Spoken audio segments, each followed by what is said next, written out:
ማንም ሰው ጉራጌ መሆን ይችላል። ኢትዮጵያ ውስጥ ትልቁን የቢዝነስ ዕውቀት መማር ከፈለክ MBA ወይም ማስተር ኦፍ ቢዝነስ አድሚኒስትሬሽን መማር አያስፈልግህም። የሲሊከን ቫሊ ስታርታፖችን ኬዝ ስተዲ ማጥናት አያስፈልግህም።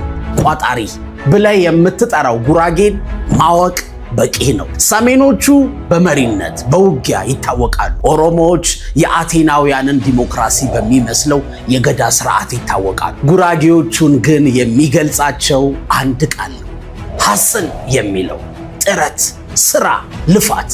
አለቀ። ጦር የሚገጥሙት ከድህነት ጋር ነው። ሲያሸንፉ ሀገር አይመሩ፣ ሀገር ይገነባሉ። ከታች ወደ ላይ እንዴት እንደሚወጣ ያውቁበታል። ዛሬ እሱን ነው የምናወራው። በገንዘብ ማደግ መቀየር የማይፈልግ የለም። ራሱን መቻል፣ ቤተሰቡን መቀየር ሁሉም ምኞቱ ነው። ከነሱ በላይ ደግሞ ይሄንን ሚስጥር ማንም ሊነግረን አይችልም።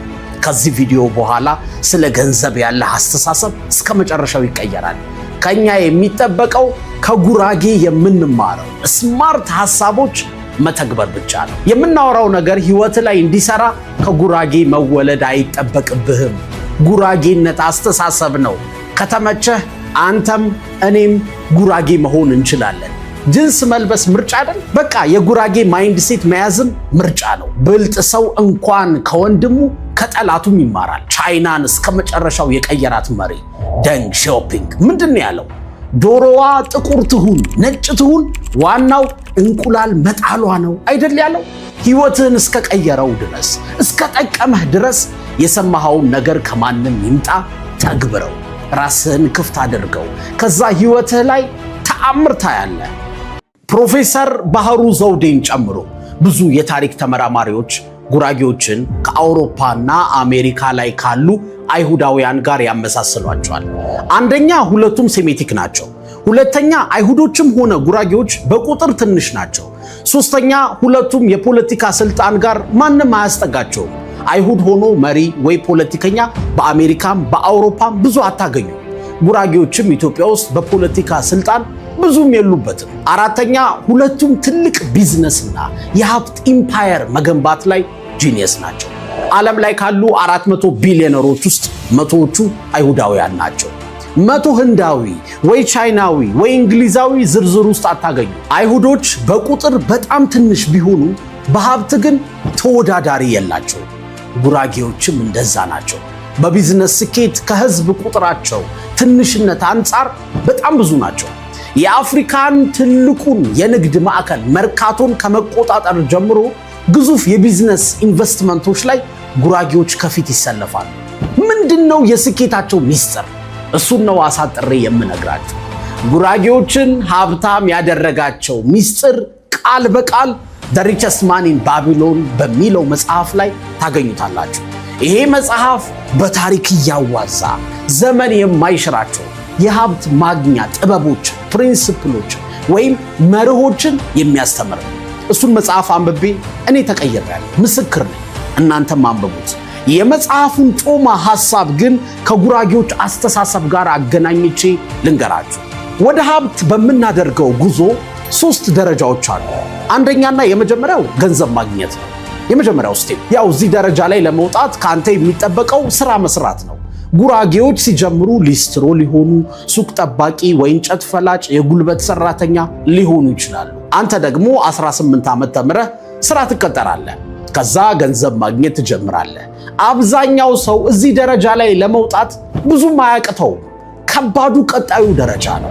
ሁለተኛው ደረጃ ያገኘኸውን ገንዘብ ማስቀረት፣ ሴቭ ማድረግ፣ አንተ ጋር ማቆየት።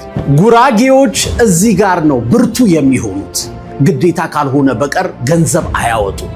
በቀን አንዴ እየበሉ በ2 ዓመት በ3 ዓመት አንዴ ጫማና ልብስ እየቀየሩ የሚያገኙትን ሁሉ ለማስቀመጥ ይሞክራሉ።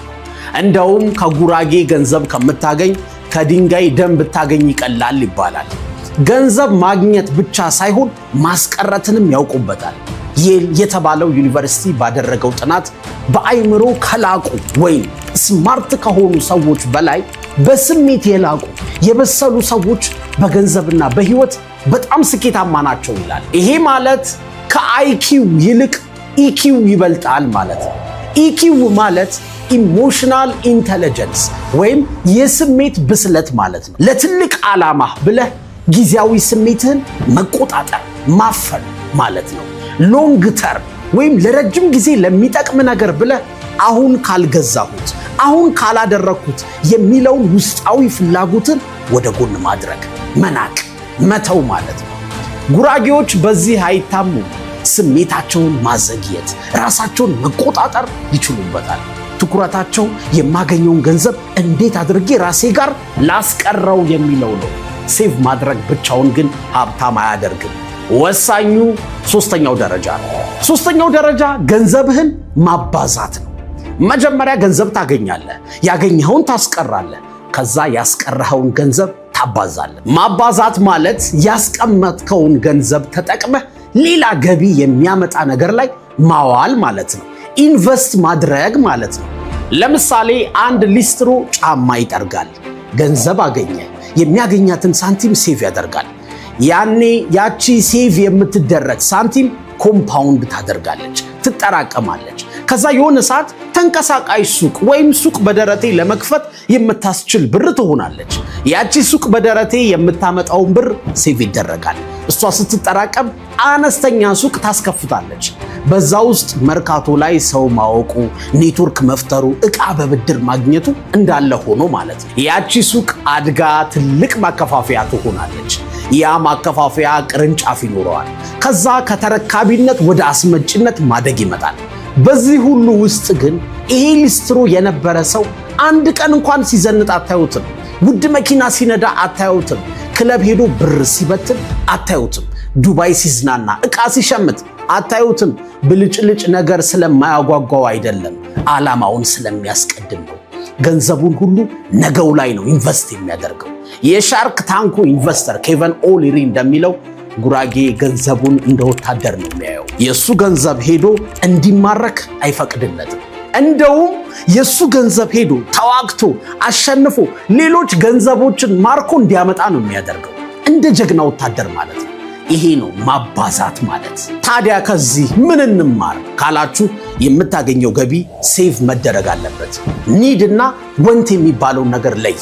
ኒድ ማለት ለመኖር በጣም የሚያስፈልግህ ነገር ማለት ነው። ያለዛ ነገር መኖር አትችልም ማለት ነው። ወንት ደግሞ ፍላጎትህ ነው፣ ምኞትህ ነው። ከጓደኞችህ ከሰው ጋር ለመመሳሰል ብለህ የምትከፍለው ዋጋ ነው። ከሚያስፈልግህ በላይ ስትጓዝ ማለት ነው። ለምሳሌ የሚያስፈልግህ ጫማ ማድረግ ነው። ያለ ጫማ አትኖርም። ስለዚህ የ1000 ብር ቆዳ ጫማ ወይም ሸራ ስኒከር በቂህ ነው። አንተ ግን ጓደኞችህ የሚለብሱትን አይነት 5000 የሚያወጣ ናይክ ወይም አዲዳስ ብራንድ ጫማ ስትገዛ ፍላጎትህ ነው እንጂ ስለሚያስፈልግህ አይደለም። ከቤትህ ምሳ ቋጥረህ መሄድ እየቻልክ በየቀኑ ምግብ ቤት ገብተህ አዘህ ከፍለህ ስትበላ ከሚያስፈልግህ በላይ ለፍላጎትህ እየተገዛ ነው። ለተወሰነ ጊዜ ፍላጎትህን መገደብ አለብን። ከገቢ በታች መኖር ተለማመድ። ሌሎች ሲደምቁ ልታይ ሲሉ እኔም ልድመቅ፣ ልታይ፣ ማን ከማን ያንሳል አትበል። ሩቅ አስብ። አሁን ስሜትህን አፍነህ አጎንብሰህ ተደብቀህ የምታስቀምጠው ብር ነው ነገ ተጠራቅሞ የሚታይ ነገር እንድትገነባ የሚያደርግ። ሴቭ ማድረግ ማስቀመጥ ድክመት፣ ስግብግብነት አይደለም፣ የማሸነፊያ መሳሪያ ነው። ኢንፍሌሽኑ እኮ የብሬን ዋጋ ያዳክመዋል ልትል ትችላለህ። ልክ ነህ። እና ግን ገንዘብ ማጥፋትህ የብርህን ዋጋ ያጠነክረዋል? እንደውም ባዶ ያደርግሃል እንጂ። ሴቭ የምታደርገው እኮ ትንሽዬም ቢሆን አቅም እንድትፈጥር ነው እንጂ ተቀምጦ እንዲቀር አይደለም። ተጠራቅሙስ ግን ስንት ሊሆንልኝ ነው ብለህ አትናቀው። ስኖቦል ኢፌክት የሚባል ነገር አለ። ትንሽዬዋ በረዶ ስትንከባለል የሆነ ሰዓት በጣም የምታስፈራ ድቡልቡል ትልቅ ነገር ትሆናለች። ገንዘብም ኮምፓውንድ ሲያደርግ እንደዛ ነው። ተጠራቅሙ ቤት መኪና ላይገዛልህ ይችላል፣ እውነት ነው። ግን አሁን ከምታገኘው ገቢ የተሻለ ሌላ ገቢ የሚያመጣ ቢዝነስ ሊያስጀምርህ ግን ይችላል። ያ ቢዝነስ ሲያድግ ቤቱን መኪናውን ይገዛዋል ማለት ነው። አሁን ደሞዜ ትንሽ ናት፣ ትልቅ ሲሆን ሴቭ ማድረግ እጀምራለሁ አትበል። በትንሹ ካልታመንክ በትልቁ አትሾም። አሁን በ10 ሺህ ጊዜ ሴቭ ካላደረግ በ100 ሺህ ጊዜም ሴቭ አታደርግም። ፍላጎትህ አብሮ ስለሚያድግ ያኔም 100 ሺህ ቀዳዳ ይመጣብሃል። ልማድህ ጉድ ነው የሚሰራህ።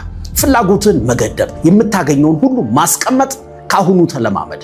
ጉራጌዎች ሴቭ ያደረጉትን ብር ኢንቨስት የሚያደርጉት የሚያውቁት ነገር ላይ ብቻ ነው። ሱቅ በደረቴው ገንዘቡን ሴቭ አድርጎ አጠራቅሞ አቅም ሲኖረው ካፌ አይከፍትም። አያውቀውማ። የሚከፍተው አነስተኛ ሱቅ ነው። እየዞረ ሲሸጥ የነበረውን ሸቀጣሸቀጥ አሁን ደግሞ አንድ ቦታ ላይ ቆሞ ይሸጠዋል። በሚያውቀው ጉዳይ ነው ኤክሴል እያደረገ ራሱን እያሳደገ የሚሄደው። ቢዝነስ ውስጥ ከሚገቡ 100 ሰዎች 35ቱ ከስራው የሚወድቁት በማያውቁት ሙያቸው ባልሆነ ቢዝነስ ውስጥ ስለሚገቡ ነው። አንተም ገንዘብ ሴቭ ስታደርግ እግረ መንገድህን ስለምትሰራው ቢዝነስ አጥና፣ ምርምር አድርግ። ብትችል የተማርከው ላይ ስትሰራ የቆየኸውን ስራ ቢዝነስህ አድርገው። ልትሰራ የምትፈልገውን ቢዝነስ በደንብ አጥናው። ከዚህ በፊት ሰርቶ የተሳካለትን ሰው አማክር። ከቻልክ በነፃ ተቀጠርና እሱ ጋር ስራ። ቢዝነሱን እንደ እጅ መዳፍ ሳታውቀው አትግባበት። ካለበለዚያ ግን ዕውቀትና ልምድ ሳይኖርህ ቢዝነስ ከጀመርክ በወጣትነት ጉልበት ሴቭ ያደረግከውን ገንዘብ በትነህ ቆንጆ የህይወት ትምህርት ተምረህ ቁጭ ትላለህ። 15 ዓመት አረብ ሀገር ሰርታ ሴቭ ያደረገችውን ገንዘብ ኢትዮጵያ ትመጣና ሰርታ የማታውቀውን ቡቲክ ወይ ካፌ ወይ ኮስሞቲክስ ትከፍታለች። ከዛ በአንድ ዓመት ውስጥ ከስራ በዝረራ ትወጣለች።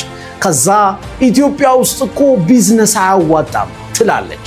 የትኛውን ቢዝነስ ያዋጣል? አሰራሩን ላወቀበት። ፒያኖ ስለማትችል ይሄ ነገር ለዜማ አይሆንም አትልም እኮ። ችግሩ ከፒያኖ አይደለም ካንተ ነው። ቆንጆ አድርጎ የሚያጫውተው ካገኘ ፒያኖ ውብ ድምፅ ያወጣል፣ ውብ ዜማ ያወጣል። ቢዝነስም እንደዛ ነው። ጉራጌ ጥንቁቅ ነው። የማያውቀው ቢዝነስ ውስጥ ጨፍኖ አይገባበትም። እንደውም ዋረን በፌት የዓለማችን ስማርት ኢንቨስተርና ባለሀብት ስለ ገንዘብ ሲናገሩ እንዲህ ይላሉ። እኔ 2 ህግ ነው ያለኝ። ሩል ነምበር 1 ዶንት ሉዝ ዩር ማኒ፣ ሩል ነምበር 2 ዶንት ፎርጌት ሩል ነምበር 1። ይሄ ማለት አንደኛ ህግ ገንዘብህን እንዳታጠፋው፣ ሁለተኛ ህግ ሁሌም አንደኛውን ህግ እንዳትረሳው ማለታቸው ነው። አብዛኞቹ ጉራጌዎች ዩኒቨርሲቲ ገብተው ፋይናንስ ወይ ቢዝነስ አይማሩም። ነገር ግን ከሌላው ስህተት ወይም ከራሳቸው ስህተት በፍጥነት ይማራሉ። ሲሰሩ እኮ ሊከስሩ ይችላሉ። ነገር ግን ያከሰራቸውን ጥፋት አይደግሙትም። ዱቤ ለምን አይነት ሰው እንደሚሰጥም ያውቃሉ። የራሳቸው መለኪያ አላቸው። ትልቁ ትኩረታቸው ስህተት መቀነስ ላይ ነው። ባይ ዘ ዌይ ሞስት ስማርት የሚባሉት ስታቲስቲሻኖች እንደ ናሲብ ታሊብ አይነት ወይ ደግሞ ትልልቆቹ ኢንቨስተሮች እንደ ቫንጋርዱ መስራች ጆን ቦግል በዚህ ሐሳብ ይስማማሉ። ልክ እንደምትሆን እርግጠኛ መሆን በጣም ከባድ ነው። ስህተት መቀነስ ግን በጣም ቀላል ነገር ነው። እሱ ላይ ፎከስ አድርግ። ሀብት መገንባት ከባድ ነው። እድል፣ ሁኔታ፣ ጽናት ይፈልጋል። ያለህን ብር ለማስቀረት ግን ከአንተ የሚጠበቀው ስህተት መቀነስ ብቻ ነው። ሀብታም ከመሆን በፊት ድሃ የሚያደርጉ ነገሮች አስወግድ ማለት ነው። ይህንን ማድረግ ደግሞ ማንም ሰው ይችላል። በፍጥነት ሀብታም ባትሆን ድሃ አለመሆን ግን ትችላለህ። የምታጠፋውን ብር በመቀነስ ስህተቶችህ ሲቀንሱ ውሳኔዎችህ ስማርት ይሆናሉ። ከዛ እነዛ ስማርት ውሳኔዎች በሂደት ህይወትህ ላይ ልዩነት ይፈጥራሉ። ከዛ አይንህ እያየ የገንዘብ ፓወርህ ይጨምራል። እግረ መንገድህን መኖር አቁም። ከሰው ስህተት ተማር። ጊዜያዊ ስሜትህን ተቆጣጠር። ለመኖር ከሚያስፈልግህ ውጪ ያገኘኸውን ሁሉ አስቀምጣት። ትንሿንም ገንዘብ አትናቃት። አቋራጭ ማሳደዱን አቁም። ጃፓኖች ሀብት የሚበቅለው በጽናት ዛፍ ላይ ነው ይላሉ። አሁን ያወራነውን ለመተግበር ትዕግስቱ፣ ጽናቱ ካለህ ለራስህ ብቻ ሳይሆን ለአገር ትተርፋለህ። ከፍታው ላይ እንገናኝ ወዳጄ።